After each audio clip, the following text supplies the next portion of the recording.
பொன்னின் மணி வான்மழை மேகங்கள் நீர் தெளிக்க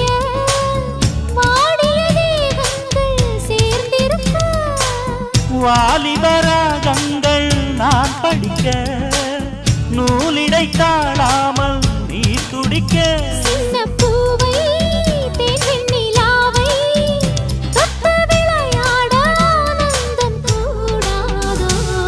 பாண்டியனின் ராஜ்யத்தில் புயலால வேண்டி நின்ற பைங்கிளிக்கு புயலால கையில் தந்தே கல்யாண மாலை